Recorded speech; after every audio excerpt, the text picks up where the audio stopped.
আসসালামু আলাইকুম এভরিওয়ান, বড়লোক স্বামী গল্পের ৮ নম্বর পার্ট নিয়ে চলে আসলাম। তো বেশি কথা না বলে গল্প শুরু করা যাক।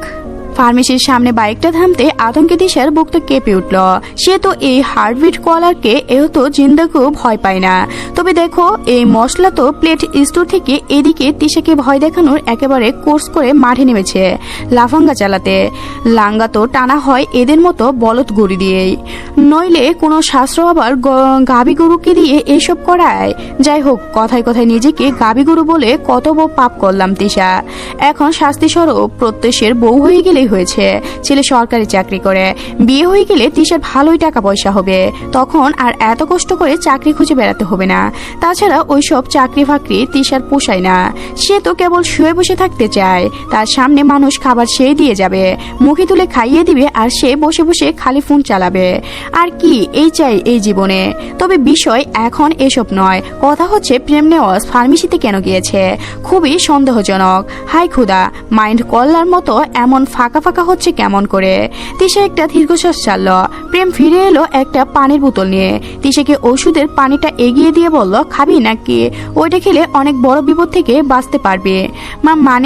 মানে এটা অ্যালার্জির ওষুধ। এটা খেলে চুলকানি কমে। মেয়ে তুমি আমার সঙ্গে পেয়ে এত অ্যাটাচ করছো যে সঙ্গে সঙ্গে অ্যালার্জি শুরু হয়ে গিয়েছে। আমার স্কিনে কত সিনবিজ ধারা আছে, দিলে তো এখন খরচা বাড়িয়ে। কত কিপটে আপনি। আমাদের ওইখানে কুদু মিয়া নামক একটা লোক থাকতো, সবাই তাকে ডাকতো কিপটা কুদু বলে। আপনি ভাই তার থেকেও বেশি কিপটে। ও রে, আর তুই মহসি। তো দাও, এতটা পথ সঙ্গে এক করে এনেছি, পেট্রোলের বিলটা দাও না। মানে তোমার চেটাং কথাবার্তা ওই আর মানতেই যে আটকে যায় তা প্রেমের জানা আছে। দেখুন প্রেম ভাই, এমন ভাবে বললেন কিন্তু জিদের বসে কলঙ্গার বাঁধিয়ে ফেলতে পারে। তুমি শুনো না তো নতুন, তাই জানো না প্রেম নেওয়ার যে জিদের বাঁধ কুত্তাকে খাওয়ায়। কি বেকোয়ার ফুল। তিশা চুপসে যায়। প্রেম একসঙ্গে তিনটাতে অ্যালার্জি ওষুধ মুখে দিয়ে পানি খেয়ে দেয়। তিশা একবার তার কণ্ঠমণির দিকে তাকায়। পানির প্রতিটি ঢুকে ওই উঁচু জায়গাটা কেমন উপন্যাস হচ্ছে। কেমন যেন এক মুহূর্তে শরীরের লোমকূপগুলো নড়ে উঠল। একটা অদ্ভুত শিহরণ কাজ করে। এই অদ্ভুত শিহরণ কাজ করাটাও তার ভীষণ অদ্ভুত। এই খবিশ লোকটাকে দেখে বরঞ্চ নভিক ফিলিংস ছাড়ার ভিতর থেকে অন্য কিছু আসা ঠিক না। প্রেম পানি খাওয়া শেষ করে ব্রুকুসকে তিশার দিকে তাকিয়ে বলল, পানি খাওয়ার সময় এত নজর দেওয়া লাগে? ছেলে মানুষ দেখেননি? অবশ্যই ছেলে তো অনেকে দেখেছ, তবে প্রেম নেওয়াজের মতো বরাদ্দ এক পিসি। দেখবে কেমন করে হয়েছে। নিজের প্রশংসা আর করতে হবে না। প্রশংসা করলাম কই? ওইসব যেন তেমন মানুষের সামনে করলে সম্মান খোয়া যাবে। তিশা মুখটা ভেঙচি দিতেই প্রেম ফেস বলে উঠল, শক্ত করে ধরতে বলছি বলে এমন ভাবে সুযোগ নিয়ে ধরছো যে এখনো শরীরে ভীষণ অ্যালার্জি হচ্ছে। 3টা ওষুধ খাওয়ার পরও মনে হচ্ছে আরো 2টা খেয়ে 5টা করে। ভাইরাস কোথাকার। প্রেম ভাই, কি আমি আপনার বাইক চালাই? প্রেম এক মুহূর্তেই বিচলিত হয়ে বলে, আরে না, লেগে যাবে যদি। তখন আমার কি হবে ভেবে দেখেছ? তিশা থমকে যায়। ও মা, এই লোক দেখে মনে বলেও কিছু আছে। তিশার কিছু হয়ে যাবে বলে দুশ্চিন্তাও করছে। তা দেখে তিশা প্রেমকে বলল, আমি আপনাকে ভুল বুঝিয়েছিলাম প্রেম ভাই, খারাপ ব্যবহারও করেছি। থাক, আপনি বরং বাইকটা চালান, আমি পিছনে বসি। ঈশা ইমোশনাল হতেই প্রেম তিশাকে ধাক্কা মেরে বাইকের সঙ্গে থেকে সরিয়ে বলল, আরে শালি ঈশ্বর, তুই হেলান দিয়ে আমার বাইকের সঙ্গে বসে আমার গায়ে নোংরা লাগিয়ে দিচ্ছিস। আর তোর লাগা আমার কি? আমি তো আমার বাইকের কথা বলছি। তুই চালাতে গিয়ে যদি আবার আমার বাইকে লাগিয়ে দিস, তখন তো আমার বাইকটা কত লাগবে। ওর গায়ে আঁচড় পড়লে তখন আমার কি হবে? সর, ঘষবি না। তিশার ভিতরটা চুমড়ে মুচড়ে গেল। মনে হলো কেউ হাতুড়ি দিয়ে ইমোশনাল একবার টুকরো টুকরো করে দিয়েছে।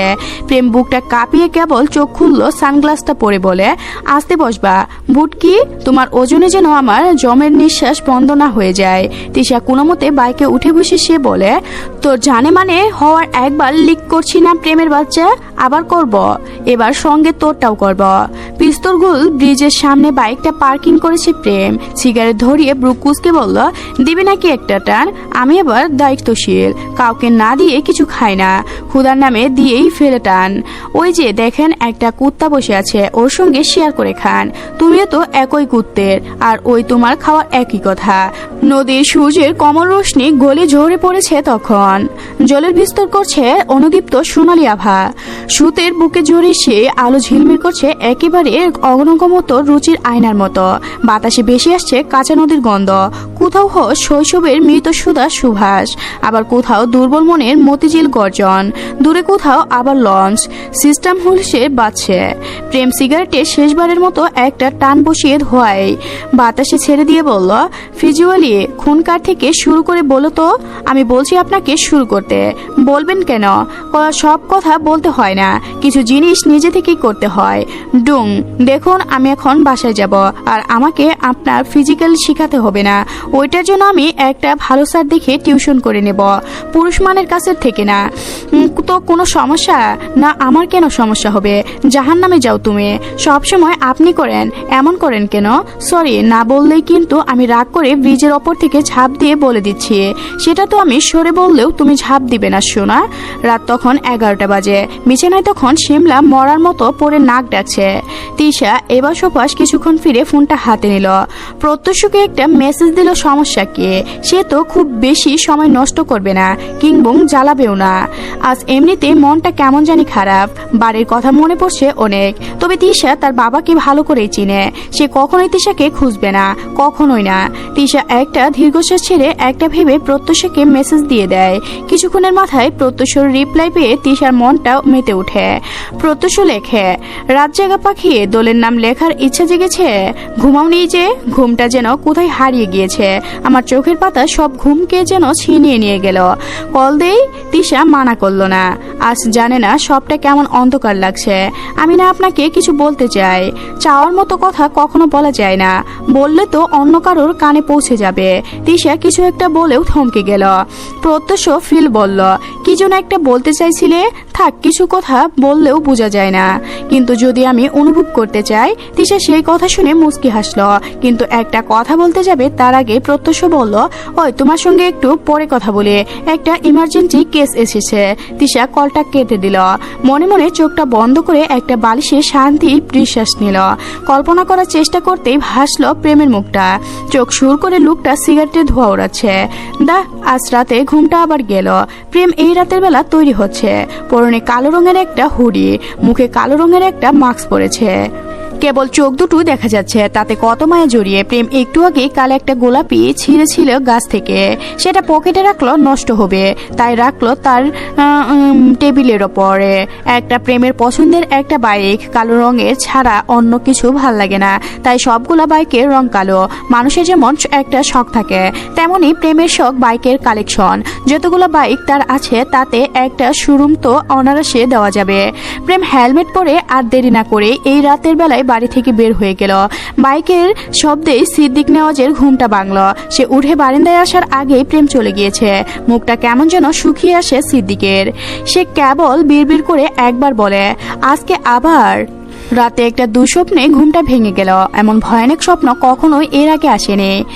তনিমা আফরোজা দোয়া পড়তে পড়তে ড্রয়িং রুমে গেল। গ্লাসে জল ঢেলে খেয়ে বারিন্দায় গিয়ে বসলো।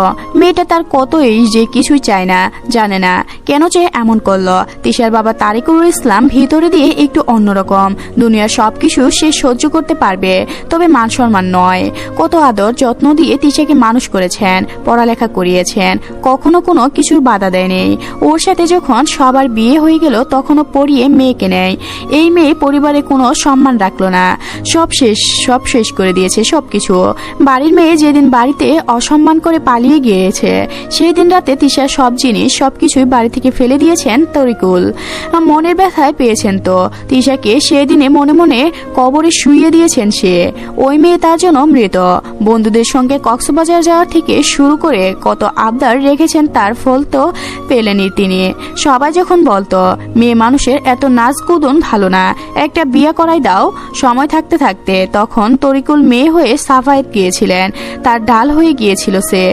তিশার একটা সমস্যা, যুবরাজ রাজনীতি করে, আর সেই রাজনীতি তিশার বড্ড অপছন্দ। আরে বিয়ে করে স্বামীকে নিজের মতো করে গুছিয়ে নিলেই তো হতো। রাজনীতি করে তো কি হয়েছে? ওই ছেলে কত ক্ষমতা সেই সম্পর্কে ধারণা আছে?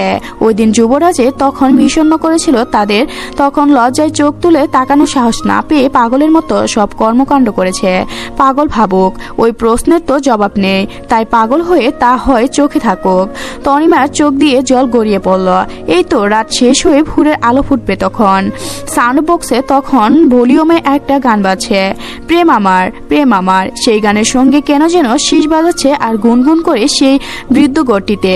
কালো হুডি পরা লোকের মুখে এতক্ষণে ভয়ানক দেখতে সে মুখোশটা ছিল সেটা খুলে টেবিলের ওপর রেখেছে। হাতের ওপর একটা লাল গোলাপি। মুখোশটা মুখের ওপর থেকে সরাতেই তার অনস্ত সৌন্দর্য মুখটা ধর্ষণ পাওয়া গেল। যে মেয়েটা ঘরের কোণে বাঁধা অবস্থায় পড়ে আছে, তার এই মুখোশটি দেখে কোনোভাবে বিশ্বাস হচ্ছে না যে এই সুন্দর চেহারার পিছনে লুকিয়ে আছে একটা ভরা লোক।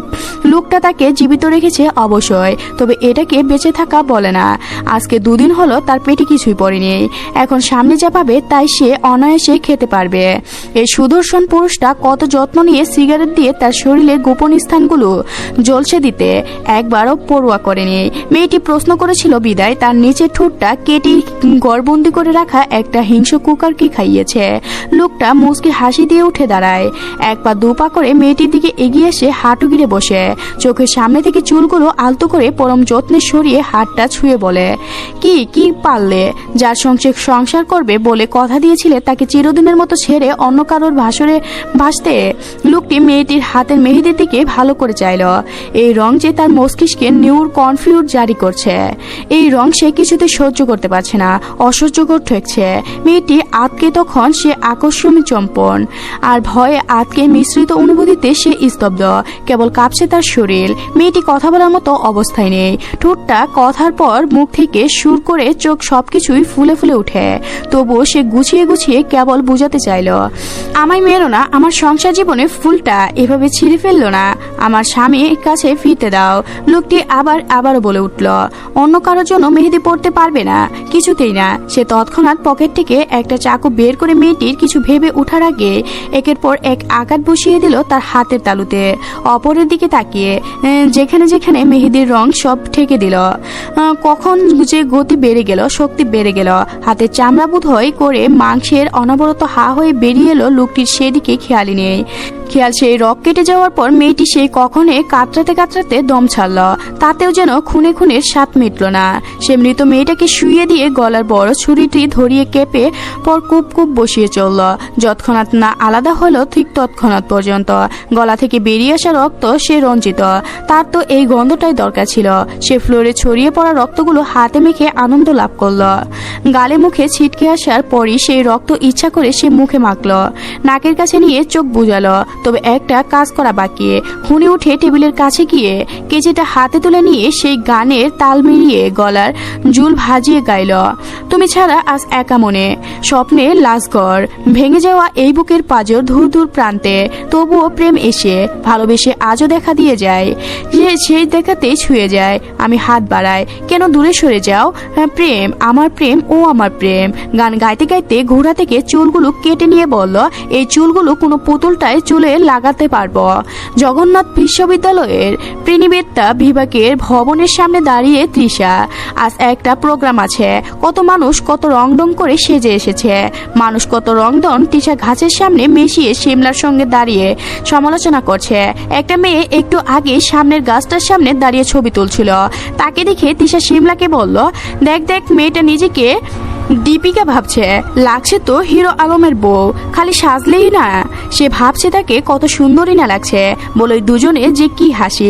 পাশে দুটো ছেলে যাচ্ছিল তাকে দেখে শিমলা তিশাকে বলল, এই তিশা ওইটা তোর আর এইটা আমার। তিশা মুখ বাঁকিয়ে বলল, না না সব তো রেখে দে, আমি ভালো হয়ে গিয়েছি।